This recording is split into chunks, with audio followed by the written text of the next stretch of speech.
Hello and welcome to CWU Live. I'm Michael Walker. We have a special episode today because after 47 years at the union, Senior Deputy General Secretary Tony Kearns is retiring. I have to say I really enjoy these episodes because I get to learn a lot about the recent history of the union. This is not recent, though, is it? 47 years. Well, I was being polite when I said recent. I didn't want to say the ancient history of the union. Thank you. So we're going to talk about those 47 years. Before we do that, how are you feeling about it? How are you feeling about retiring? It's such, there's a number of people. This day comes for everybody. How am I feeling about retiring? I became a rep in 1979, which you might touch on. And I'm a various reps positions throughout the years, and 46 years later. The thing is, I'm going to wake up on Monday morning next week and I'm not a CW rep. And that's something that's like, I'm struggling to get my head around. For most of my adult life, if not nearly all of my adult life, I had a couple of little jobs before I joined the post office. I've been a CW rep, and I'm not going to be. That's difficult. The rest of it is a bit like, my decision. I feel like I decided, just goes to the general secretary, had a sort of longish handover of moving things around. I'm ready for that, insofar as anyone can be ready to leave work after such a long time. But yeah, it's the not being a CW rep, I think, that's the thing that's going to weigh heavy. That's the thing I'm not looking forward to, in a way. Is that because is it like an identity that you feel sort of runs through your veins now that you're a CWU rep? Yeah, I don't want to do that thing. Like, I've had to say, you snap him in half, he's got CW like rock. It's like, it's in there. Except I joined the post office in 78, and just over a year later I became the rep. Small Crown office in Liverpool where I lived, Old Swan. I became the rep. So my identity, so I said this to my partner the other day, I was like, it's a bit like I don't know who I am without being a CW rep. I've always been a CW rep. And I'm not going to be. So like, who am I? If I'm not a CW rep, who am I? Yes, there is that sort of, it's not an identity crisis, but there is that like, that's who I am. I'm a CW rep. It's like a therapy session. It's a new role for me. It is. You were saying just before we started recording that actually a number of people watching this might not actually know who you are because you've got a very senior role in the union. Yeah. But you haven't been on the industrial side for a while. Yeah. So you've been number 2 at the union since 2001. Yeah, the election was December 2001, and I took up the role in around Easter, which can be anywhere between March and April, can't it? In the calendar, around Easter 2002. I was going to say 2022 there, 2002. So yeah, over 23 and a half years, if you want to look at it that way. Yeah, and before that I was an industrial officer, the job Andy Fiore now does, post office counters. Before that I was an NEC member, which at that point was sort of combined postal executive role that you would see now. Yeah, and I guess a lot of the industrial, well, if you're an industrial rep who's come in the last 23 years, there is a chance you won't be that familiar with me or the work I do. Like we spoke earlier, I just said you got all these outward-facing, public-facing roles: the general secretary, the deputy general secretary, the industrial people who do that frontline industrial work, represent our members in the workplace. Behind that, someone's got to, for want of a better phrase, run the organisation or make sure the organisation is running properly. All the stuff that nobody sees, the admin, for want of a better phrase, to control the union's finances, setting the strategies around that, identifying risks. So there's no like, it's not anyway you want to go to a local unit and tell everyone, how we're running the union's finances or what happened with IT last week. Nobody's that interested. But it has to happen, otherwise the day job, which is representing members, doesn't work. And so it's sort of in terms of the General Secretary and then Senior Deputy General Secretary, so we were just talking about this earlier as well, sort of Dave spends a lot of time talking to politicians, talking to post office management. He's doing lots of the negotiations about the USO with Martin. And you're sort of here in head office keeping the show on the road. That's what I like to tell people. Yeah. It's all down to me. Yeah, they couldn't do that if it wasn't for me. That's just like, we're joking, but that's fairly close to like the way it works. But I get to substitute for the deputy general secretary because that's my role.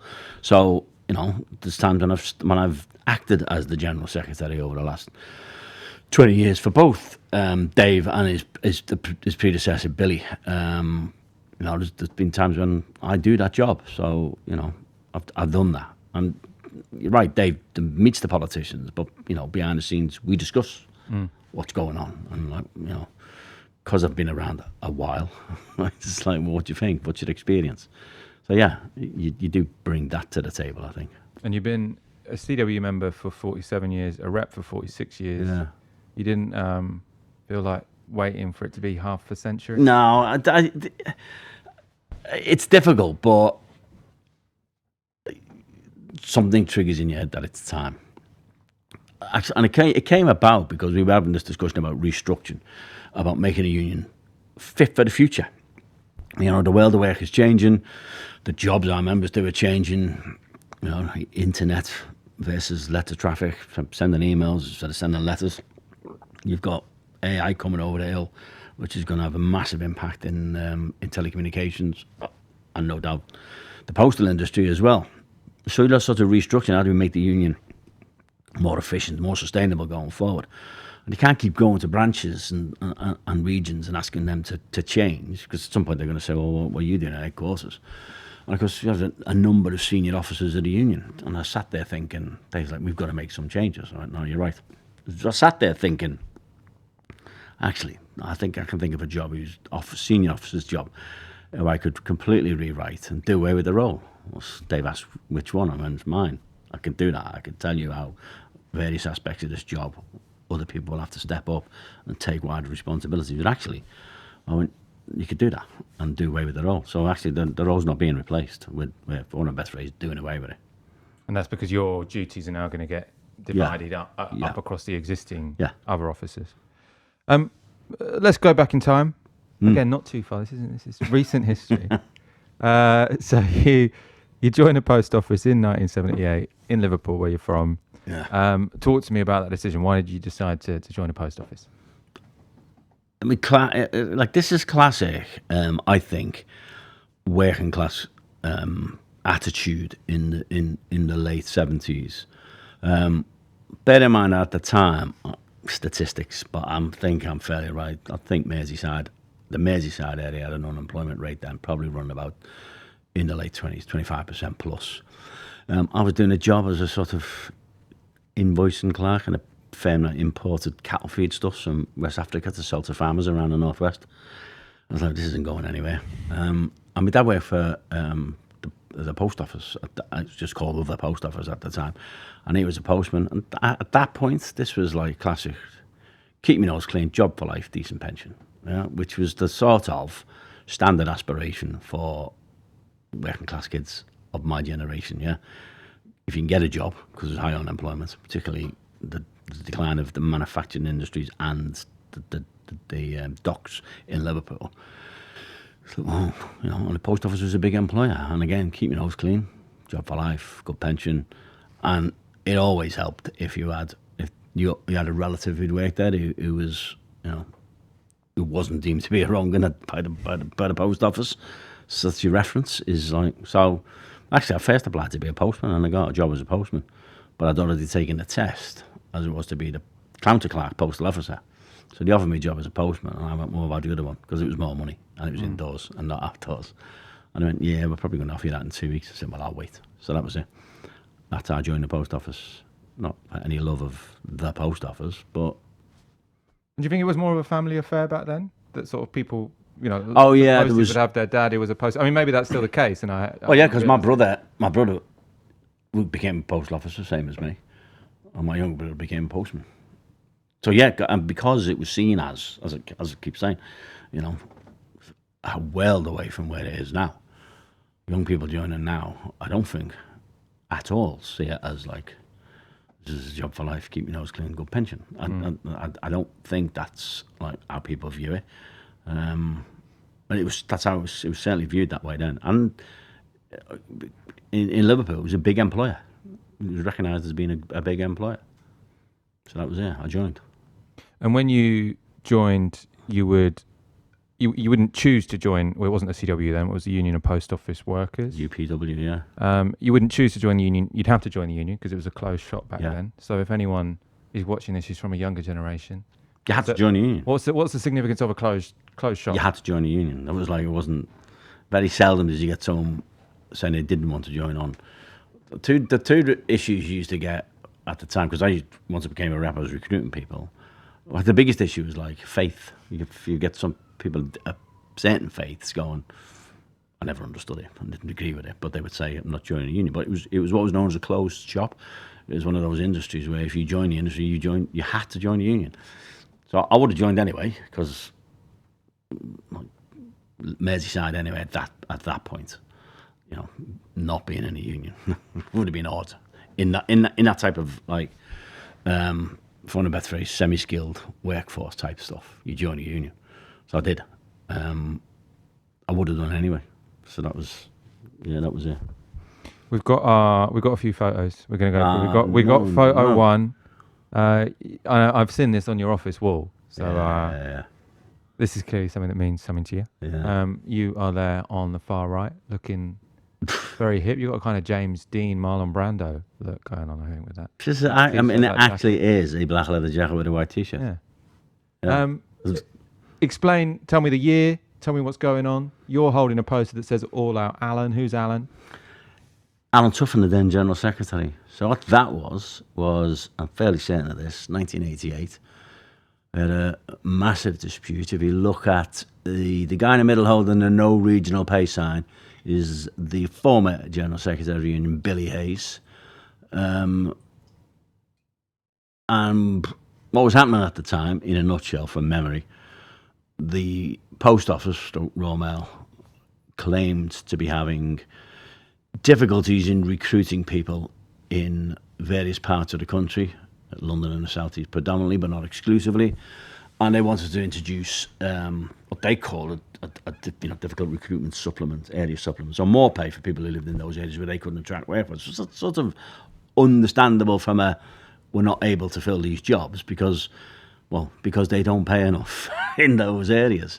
And they were like, we want to pay these people more. And our position was like, by all means pay them more, but you'll pay us as well. And because they're doing the same job wherever you are in the country, yeah? So everyone deserves the same rate of pay. And that wasn't going to happen. Post office was trying to force it, and there was a national strike. But what happened was the strike settled. I'm not being unkind to people. Bit of a fudge, in our view. So everyone went back to work, but we stayed out. Liverpool stayed out. And that's what that was, because if you look at the sign I'm holding, which is All Out Alan, it is like a sort of call to get everyone back out again, all out. So yeah, a couple of those people have passed away on that photo, which was like, it's just life, innit? Happy days in a way. And I suppose this idea of regional pay, so the argument from, the post office at the time, so it wasn't Royal Mail. Was it? So the Royal Mail not? I can't remember when it stopped being the post office and became Royal Mail. If I'm just being honest there. But the Royal Mail as a company, they didn't create Royal Mail when Royal Mail's an older company than the post office in a way, isn't it? Well, it was called GPO. So go back to the the general 70s, it was just the GPO, which is like post office engineers as they were at the time, and telephonists, all worked for the GPO, and then privatisation, BT, that stripped that off in 81. That's what I want to say, 81. And then it was the post office, BT, and then there was a separation of businesses, so Royal Mail, parcels, counters. They sort of separated off into separate businesses through the 90s. I think I'm right in saying through the 90s, yeah.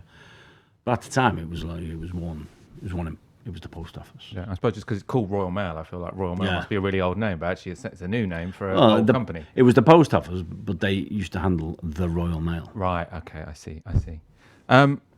So in this picture, I can see why that would also matter, particularly for people in Liverpool, because the whole point is in areas where unemployment is low, they're going to increase the pay because it's harder to employ people, and that would have meant that pay in Liverpool was going to be relatively low compared to the rest of the country. Yeah, had high unemployment. Our argument was they're doing the same job. It's like, and if you need to up the rate of pay to recruit people, up the rate of pay to recruit people. But we're all doing the same job, so surely everyone should get the same pay. seems a fairly solid principle to me. And you've got a sign there that says "All Out Alan." So clearly you're, upset to some degree with the General Secretary at the time, Alan Tuffin, because he made an agreement with the Post Office that you disagree with.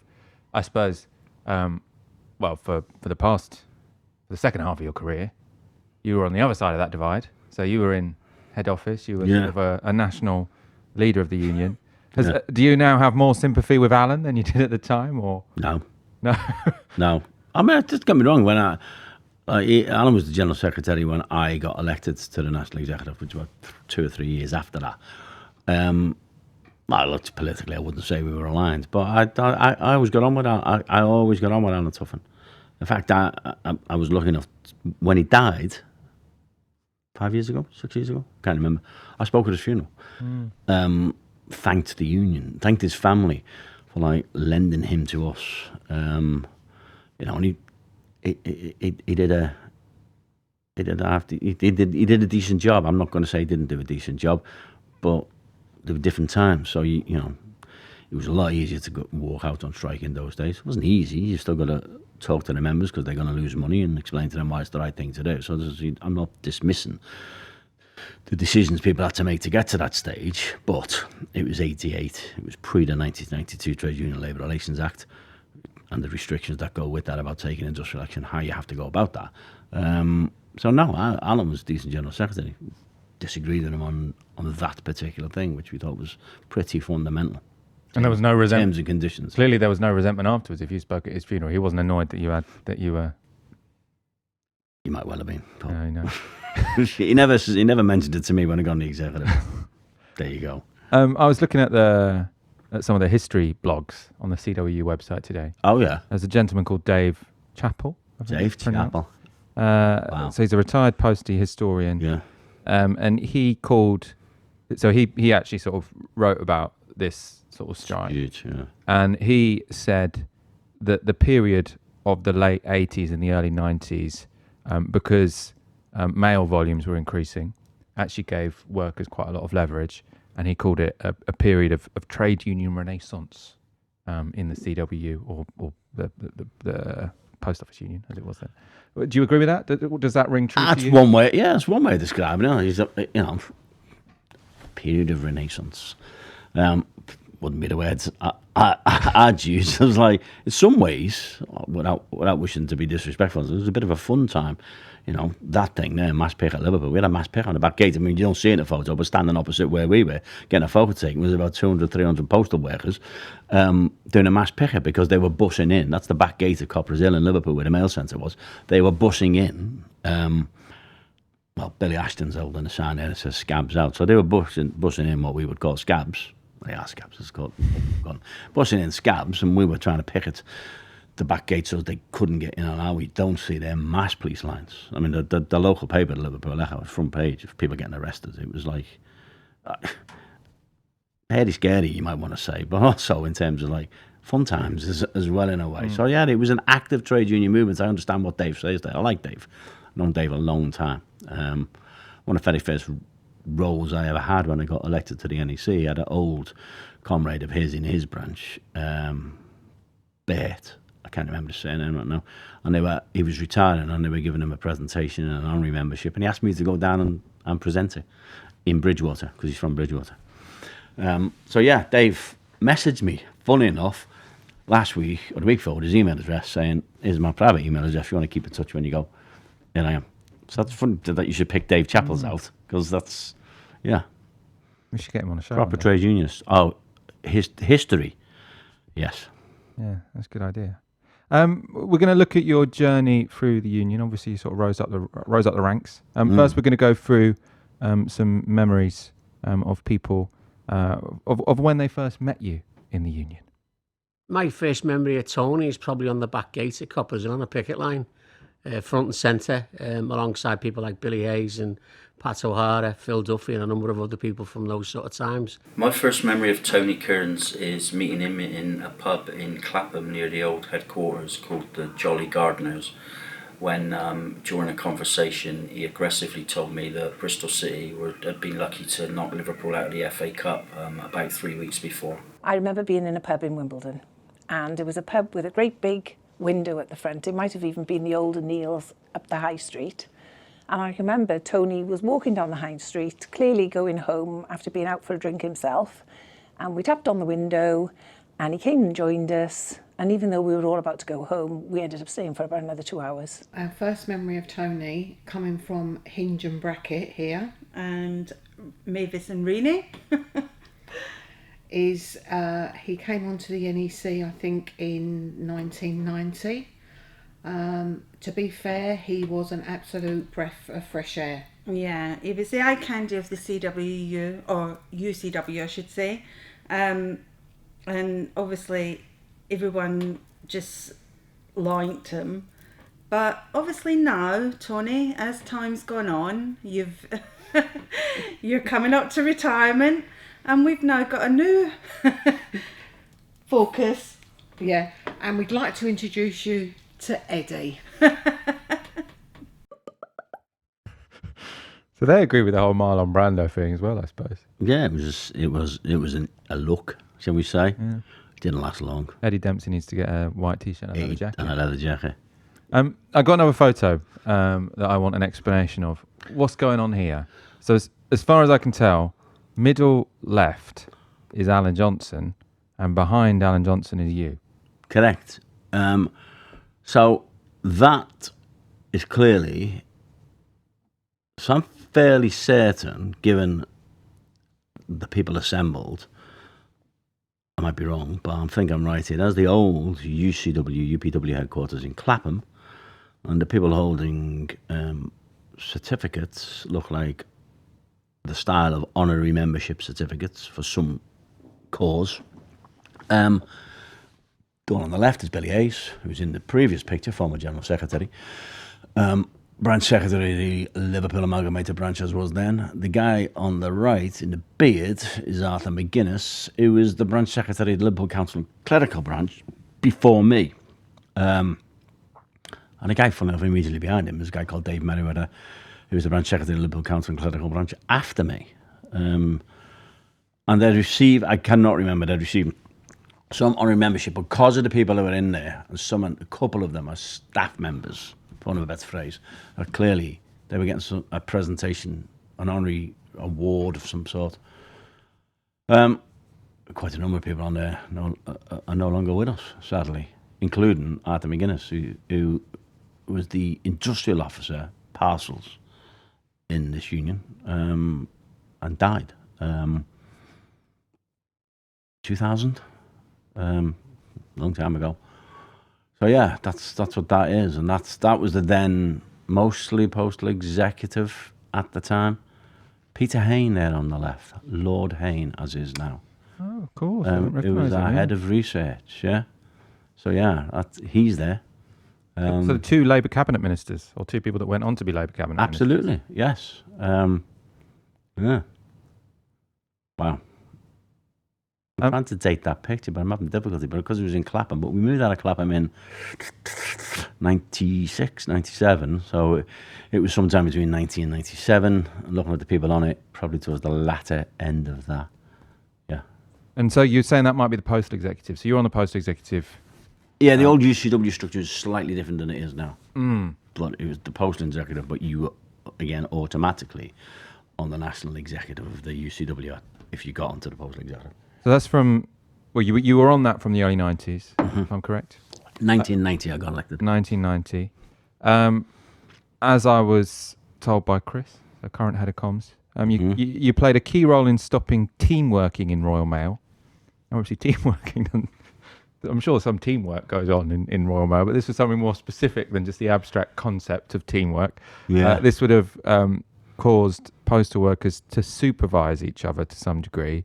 And you led the executive in turning over the decision of the then General Secretary, Alan Johnson, future Home Secretary, so in that picture, who was going to go along with this, and you disagreed. Yeah, I mean, it was a dispute. I think David Wilshire, who spoke there about Bristol City, less said about that, the better. I think also a part of that interview, I think I've seen it, talks about that dispute. Yeah, Royal Mail, I think as was then, wanted to introduce this concept of team working. The idea being that the team would run the work or the office or parts of the office, and we'd work as a team. And what that meant was, for the start, it was going to strip out allowances, some of the allowances that postal workers had. And if somebody was off, because of the team, we all mucking in cover that somebody being off. It was just like, so one, you cut your own throats in terms of increasing your workload and reducing your allowances. And two, the team working aspect was just like unashamedly like anti-union type stuff. And the leadership of the union at the time, Alan Johnson being the general secretary, directly responsible for negotiating there. We had 8 days of strikes over a couple of month period. It was like quite a bitter dispute. You know what? Tried to do a deal. And my take at the time was it, to all intents and purposes, the deal was smoke and mirrors. That the essence of what the business wanted was still there. I was vehemently opposed to it and tried to organise others to oppose it for quite some period of time. So yeah, others have said I led that. The funny thing about that thing is like looking back, at the time, you just do what you think is the right thing to do. You go, that's wrong. I'm an executive. I'm going to argue against it. Whether people rally round or not, I'm not certainly not like laying credit for being the leader of anything at that time, other than I was elected and I didn't think that was right, so I was determined that it shouldn't come in. I think. You got another example of you being in a thorn in the side of a general secretary named Alan. Twice now. Yeah, actually. What can we read into that? I don't know. Well, my father-in-law's called Alan, so I was going to say I don't like people called Alan, but I'm not going to say that because that's not true. It wasn't my fault that they were wrong on those two things and I was right, and they were both called Alan. That's just a coincidence. Okay, I think. You became... we're getting Freudian here now. Absolutely, it's not. You became then assistant secretary for post office workers? Yeah, the counters, post office counters. And we have a poster for your campaign. Wow. So this is your... Who's that? That's Tony Kearns. Vote Tony Kearns. The leather jacket's gone, unfortunately. You had experience, expertise and commitment. True. You got even more of that now. Although maybe less commitment now that you're retiring. But well, you see, funny enough, we had a member of staff who left some years ago. And I went, what are you going to do? And he went, well, I've always been an activist. He went, I've been getting paid to be an activist now because I was in the union. So next week I'm going to be an activist, but I just won't be getting paid for it. And I was like, that's a good line, that. So, when I do go, I will take a bit of time off. But the idea that I'm just suddenly stop after 46 years of being interested in the trade union movement and the political wing of the trade union movement. It just doesn't happen, does it? You can't be someone for 46 years and then wake up 2 days later and not be that person. That's not... I don't even believe that's going to happen. I think what will happen is I'll be an activist watching from the sidelines for a little while, and then it'll be like, time to see how I can become a hands-on activist. It's just not going to stop, is it? It doesn't. I joined the Labour Party Young Socialists when I was 14. So this activism is like longer than me just joining a union, if you like. So you're assistant secretary, post office counter workers. We unfortunately don't have your next election campaign poster. Not sure why. Someone needs to get that out from the archives. Someone does, yeah. But so in 2001, you become senior deputy general secretary. Yes. Billy Hayes at that point. Billy Hayes was the general secretary. Yeah. And what was that relationship like? Great. Listen, general secretary's got a role and a job to do, and ultimately, I don't know who I'm quoting here. I just hope it's not Shakespeare, because I'm not a Shakespeare fan. The head that wears the crown rests uneasy, doesn't it? So if you're the general secretary of any union, like, the buck stops with you, no matter who else. So you know, there's an edginess and if you like, an awareness of everything around you, and so wanting to know what was going on and what people were doing. That's not always an easy relationship to have. The dynamics, they're under different pressures than I'm under. Are you best mates all day, every day? You can't be, yeah. Do you have like a debate, like heated debate? Yeah, you do. That happens often. That doesn't mean A, certainly don't lose respect for people like that because you know that they're arguing from a principled position. And B, at the end of the day, this is all about the membership, so you have to find a way through any disagreements you have, because if you don't, and you're at loggerheads or at war or the internal politics getting away, ultimately, it's the day job you're doing to run a union on behalf of the members, and the members are going to suffer. So you have to find a way of putting those differences aside, and I think we do. I think I said this. I genuinely believe this, that as the Senior Deputy General Secretary, I worked to 2 General Secretaries. And I think at that time, in my opinion, they were the 2 best General Secretaries the trade union movement had. I know others might differ about other unions, but I think the way the industries we work in were unique. I do. I think they've both come from a proper left-wing perspective. They believe in proper trade union, but more importantly, proper working, what I would call working class values. The working class continually gets a raw deal from business and politicians in this country, and has done ever since I was a kid. And both those general secretaries understood that and never once lost sight of that. So, to be honest with you, the job was slightly easy insofar as I understood where those 2 general secretaries were coming from, and they were right to come from the position they did, and I was on the same page, if you like, as the base principles. So I'm proud to have worked with both of them, if I'm being honest. We've got another set of people talking about your contributions to the union. He's always been quite a methodical person. He was always quite quiet, and he was a person who was always listening to what was being said and what was going on around him. And then he'd come up with his response. And over the years, certainly when I've been branch secretary, and he's been a person I could call, he'd listen to what I had to say, and then he'd give me his opinion. Sometimes I liked it, sometimes I didn't, but I always thought he was always there to help you. I think Tony is really, really good at persuading people he's right, even though they didn't agree with him to start with. He is a good listener. The door's always been open when any of us have had any issues or problems within the department. And yeah, he's very compassionate. The amount of people that come up to me from other trade unions and say to me, wow, Tony Kearns was brilliant in that speech. And you do it off the cuff, you're immensely talented individual. I can't think of anybody really who brings together talent, commitment and intelligence in the way that you have over the years that you've worked for our members and worked for the trade union labour movement. Mustn't lose sight of the fact that Tony, like myself, comes from a minority grade. We're counter clerks from our young days, and for counter clerks as a minority grade to succeed within the CWU, UCW as was before, was a big achievement. For a number of years, Tony led the way by being top of the postal executive elections, what we called PGMC back then.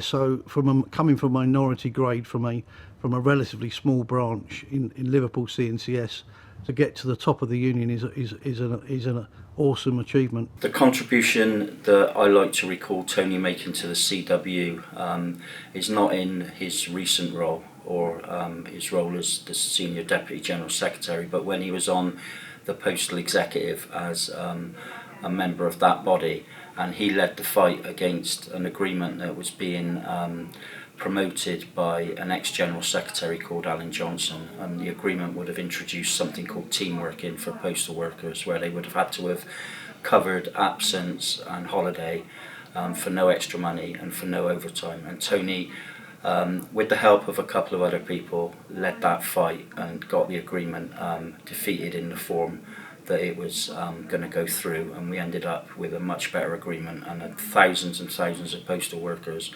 have got to thank Tony Kearns specifically that they've enjoyed a better working life as a result of his opposition to that. That contribution that Tony's given over all of them years has had a genuine impact on the structures the way this union operates, but equally has had a huge impact on countless members over the years, and certainly, you know, more recently Tony's been involved as Senior Deputy General Secretary, but he had a huge impact coming through when he was on the Postal Executive, negotiating industrially, a national officer, and then, you know, Tony's contribution over that time is immeasurable. Immeasurable. That's an opinion. Not for me to say. This thing is, I can judge what I think I've done, but it's what in some ways. I remember when Jurgen Klopp, I was bound to get football in, I'm bound to get Liverpool in. When Jurgen Klopp joined Liverpool, I went, oh, like, you know, what? Mourinho to special one, who are you? And Klopp said something like, well, it's not important what people think of me when I arrive. What's important is what people think of me when I go. So I think there's a bit of that in that. But people are entitled to think what they like, and, you know, I'm glad they chose all those people to say there was nice things about me. I can give you a list of people who would say the opposite. But, you know, isn't that life? Anyway. We're saving that one for once you're gone. Absolutely. This is next week's episode. Next week's episode is just completely laying into you. Yeah. Let's talk about politics, because you have been a sort of senior member of the union through the new Labour government, then a bunch of Tory governments, and of course I suppose you started in the union when we had a different Labour government. We had a Callaghan as Prime Minister, and I mean that's a lot of different governments. But yeah, I suppose, how's that changed your job, do you think, or I suppose the life of members of the CWU more generally, who's been in government over that period of time? In a nutshell. An hour now, presumably, but yeah, if you can. How long have you got? I'll come back next week. Successive governments have unarguably made the job of CWU members more difficult, and have unarguably made the job of the union's ability to represent them significantly more difficult. And I don't care what anyone says, that's a fact. Starting with Thatcher's anti-trade union legislation, that the Blair government had ample opportunity and the right majority to repeal that and didn't. And the number of restrictions and compliance issues that placed on trade unions, that tied them up in no end of bureaucracy, when they should have been spending that both time and money on representing the members, is I think that's a shame on the new Labour government. And then successive Tory governments, the 2016 Act just made it even worse. And, you know, we've got, well, it isn't on the statute books yet, so we've got the New Deal for Workers and the New Employment Rights Bill, which this union was at the forefront of sort of campaigning for in the initial stages. This union's bill in that regard, if you like. But again, it hasn't happened yet. Until it passes all those hurdles, it won't. But in a nutshell, I don't think governments of any colour in my adult lifetime have done an awful lot to allow the organised working class through the trade union movement to represent the working class effectively. I'll say this as well, though, but just to counter that, because I know it will be a criticism. I think there's some people who've hidden behind that quite well. Who haven't tried to organise strikes to the extent that CWU has, maybe not in the past couple of years, but there's, you know, we did. We've had national disputes, RMT, PCS, you know, other unions, but unarguably, politicians in this country for the last 50 years have gone out of their way to make the work that trade unions do that much more difficult, and as a result made it that much more difficult for the organised working class to make gains on their own behalf. Let's go to another picture.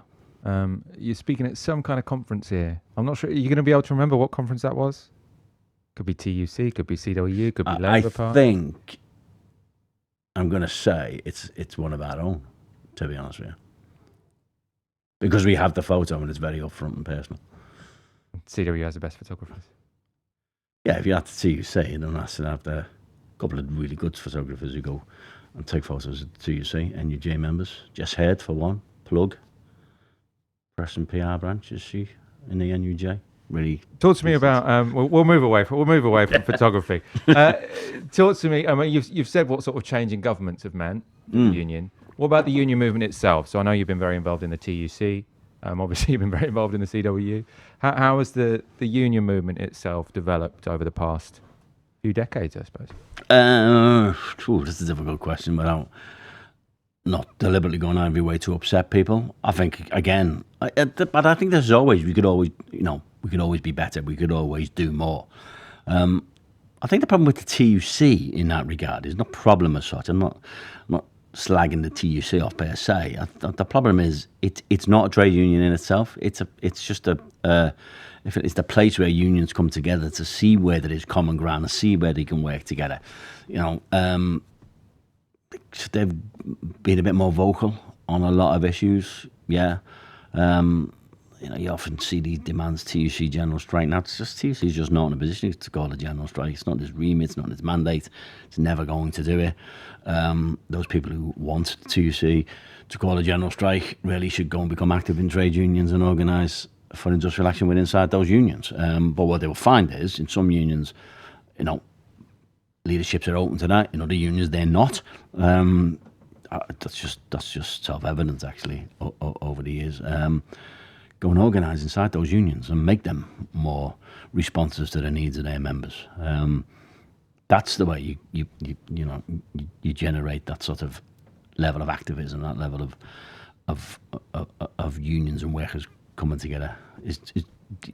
You've got to get in there and have the argument with reps, and have the argument with members, and have the argument with leadership to develop those positions that inevitably at some point are going to bring you into conflict with the employer, because the employer's needs and wants and aspirations are not aligned to the needs, aspirations and wants of the workers in those industries.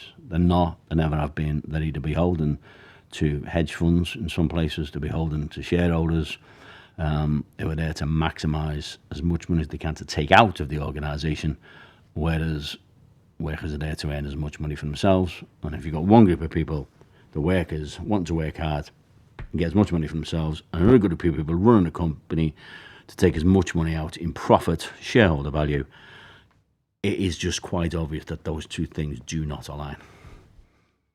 Let's talk about what you're going to do next, your future plans. And we got two more photos that might give us an idea. So this is the first one. It's this skydiving. I don't know if you're going to find more time for that. No. When are you skydiving here? When's this? I'm going to say 94. 94. We also had a lot of... I'm certain it's 94. We also had a fair few pictures of you with a bike, so I know you're a cyclist. But actually, we're going to go here used to be. to a picture of you with your family. So actually, I didn't realise, I know your partner, Sian Jones. Yeah. She was sort of doing things with Corbyn. Yes. Is that your son or your daughter? Well, that's an old picture. He's 12 years old next month, that boy.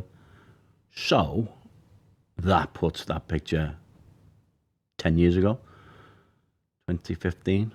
That's an anti-austerity moment. Yeah, it's got to be. Yeah, well, there's a no-cuts ban on the left-hand side, so bit of a giveaway there. But you've more of that.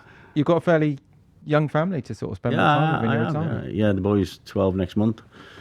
The girl's 10 and a half, going on 20. There'll be more time to spend with them. That'll be fun. Looking forward to that. Yeah, I think so. Yeah, because there's things you miss. I mean, everybody says this who spends time as a national representative of unions. Like, I come from Liverpool and I'm now living in South West London, and my whole thing was, whenever I'm done here, I'll go back to Liverpool. That's not going to happen. My partner's not from Liverpool. My kids are not from Liverpool. Why would I suddenly try and make them? I couldn't make them. They're not going. But, so you retire and we're moving to Liverpool. Yeah. No matter what you think of it, that's where we're going. My boy would be happy because he could come to football with me more often. But he plays in the football team. I coach the football team. Maybe more coaching. Maybe doing more with the kids. I don't genuinely. We had this conversation earlier. I don't know. There's that much to do in these jobs. There's that much to do just to get to tomorrow when it's the last day. Work to do. I'm still doing. I've got to go and do stuff now when I finish. Because you never finish in these senior roles. It's like it's night time. It's weekends. It can be early mornings. It's not a complaint. that's what you accept when you do these roles. And as a result of which, you do miss, partner, can you come with me to this? No, I've got this meeting. Kids, got this at the weekend. Yeah, but I've got to go and speak at this place. And there's something happened, I've got to write this report. That's all. But I haven't had time to think of what I'm going to do after that, because I'm not after that yet. I'm still in this. Yeah, although I better start thinking of that because it's only tomorrow. And then it's done. Although technically, Saturday and Sunday, because month end. It's only on Monday that you're retired. Monday morning. I'm genuinely not long. You get up on You turn your alarm off? No. I genuinely get up every morning and go, right, I've got that WhatsApp message. I've got to email them. I've got to ring them before I have that meeting. I'm going to make sure I've read that document and write that other note before then. I'm going to come on Monday morning and go, where's that gone? You can't prepare for that until it happens. And how you react to that, I don't know. But listen, it's not negative. It's just life. It happens to different people in different ways. There you go. We're going to wind up soon. It's been a really interesting conversation. As I say, I love these ones. You've been in the union for 47 years. Mm-hmm. I suppose we sort of talked about your experience for members, for reps watching now. What do you think are the most important lessons that you've learned in that time that you think you can pass on, I suppose? It's difficult. Okay. Genuinely, it sounds obvious in any facet of life. Just be honest with people. Is like, if people say you've got to go and get a 20% increase, and we deserve a 20% increase. It's just like, if you don't think that's going to happen, don't tell people. I'll go away and try and get that. If you know full well that's not going to happen, it's not like playing down expectations. It's just always be honest with people, and particularly those people who, in my position, pay my wages to members, and for those who are elected reps up and down the country, those people who they've elected you, they've put their faith and confidence in you through some sort of process, election, for you to go and represent their interest on their behalf. Yeah, be honest with them. I think that would be it. I say this, I'm trying to end dramatically, but I joined the post office in 78, became the office rep in 79, branch secretary a couple of years later, regional official, executive in 1990, industrial officer in 1997, 98, senior deputy general secretary 2002, 46 years ends tomorrow, yeah? It doesn't matter what level you're at. There can be no greater honour, I think, and pride if you're an activist than in some way, shape or form represent the working class of this country, and or the working class wanting you to represent them. That's like, wow, why would, even now I go, why did people want me to do that? But they did, and you have to respect them, and you have to make sure that, as I say, they're attacked from all sides, and our job as a trade union is to do what we can to stop that attack, and those people will represent you as their unit rep, or their local branch rep, or their area rep, or their regional rep, or their national rep, to do that. That's the working class putting their trust and confidence in you. Don't misuse it. Respect the working class of this country in all its shapes and forms and colours and creeds, and go out there and fight for them. Tony Kearns, a very powerful way to end this interview. I don't want to say a very powerful way to end your career, because you still got another day. Yeah. But really, I do really appreciate your time. It's okay. Been really fascinating. Thank you so much for all your service. Thank you. And we're going to play out this interview with some goodbyes from other people who you've worked with for, I suppose, over the years. Tony, all the very best for the future. You've made a great contribution to the CWU and never lost sight of what was the most important thing, that being the members. Your contribution to the CWU is immeasurable. We can never thank you enough, certainly, from an executive point of view over the years, everyone you've worked with. No one can ever thank you enough for the contribution you've given to the CWU, the sacrifices, because let's face it, there's huge sacrifice in the job that we all do, and the job that you've done for all them years. The family events that you miss, the friends that you miss, and all of that sort of stuff. But you've never moaned about it, and I think we have to just say thank you for everything you've done. We're really going to miss you. Thank you very, very much for all of the advice you've always given me, for all the help and counsel, and also for everything you've always done for the members of the CWU. You are somebody who has genuinely always put the members first, particularly when it comes to their money. And I just want to say thank you for that. Thank you for the contribution that you've made over so many years and for the legacy that you'll leave us. And good luck in your next endeavours. It's been great working with you over the last 30 years. I just wish you a long and healthy retirement and good luck for the future. Tony, I am going to miss you. I know you're going to miss me more because you'll be out of stock of strawberry laces and the Spanish week at Lidl's. So you need to make that shopping trip, mate. I wish you all the luck and health and happiness for the future, and I'm sorry to see you go. I think you are a true friend to me personally, and I like to think that you know the same, that we're going to continue to have that friendship, not just in the CWU but outside in our interests of Corinthian casuals. I'm sure one day we'll both be together at the top of the club, managing its fortunes going forward. But thanks very much for being a true friend and a comrade to the whole of the trade union and labour movement. You've done a brilliant job, and I wish you all the best for the future.